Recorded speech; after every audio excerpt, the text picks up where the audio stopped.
كنقول لي انا ان كلوب اللي كيمشي يلعب في جنوب افريقيا ما كنعرفوش وقتاش غادي يرجع، واش غيمشي في طائره خاصه ولا غيمشي عبر قارتين، يمشي حتى لاسيا عاد يرجع لافريقيا، واش غيدير 4 ايام في الرحله ولا 5 ايام ولا 6 ايام؟ كيفاش غيمكن لك تبرمج؟ هذا الحديث ديالك على جنوب افريقيا غيقودني للسؤال الموالي، هو المتعلق ببرمجه الانديه المغربيه المشاركه قاريا.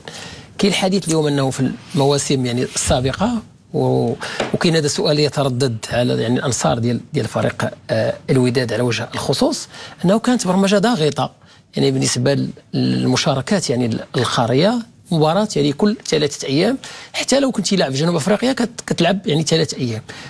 هذا الموسم هذه البرمجه يعني الضاغطه، بمعنى انه الانديه المشاركه قاريا هذا الموسم تلعب يعني براحه يعني تامه جدا. كتسالني من الاجوبه ديالي اشنو يعني اكيد شنو اللي تبدل؟ شنو اللي تبدل خصوصا انه يعني كانت برمجه يعني مضغوطه. كتذكر مثلا انه مباريات ديال نصف نهائي ابطال افريقيا تلعبت قبل منها مباراه مثلا ب3 ايام، او سفر جنوب افريقيا ثم تاتي وتلعب بعد يعني 3 ايام.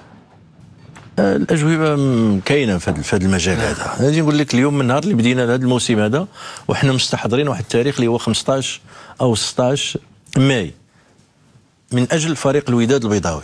خاصنا ننهيو المباراه. ملي كنقول لك 15 ماي معناه اننا راه نقصنا شهر ونصف من المده او الزمن المخصص للبرمجه. هذه الانديه المشاركه قاريا كترتاح من اجل فريق الوداد باش يسالي. دابا اكزاكتومون دابا حنا تنديروا هذا الشيء لصالح الوداد الرياضي هذه السنه بعدا، باش ننهيو افون لو 15 ولا في لو 15 ولا لو 16 باش ننهيو، باش نعطيو فرصه لفريق الوداد البيضاوي انه يتهيئ الكاس العالم. ما يمكنش ننهيو البطوله في 30 مايو نقول له سير شارك في كاس العالم في بدايه جوان، امبوسيبل. دونك حنا مستحضرين هذا الشيء. هذا ضغط علينا هذه السنه، هذا ضغط كاين هذا الضغط هذا.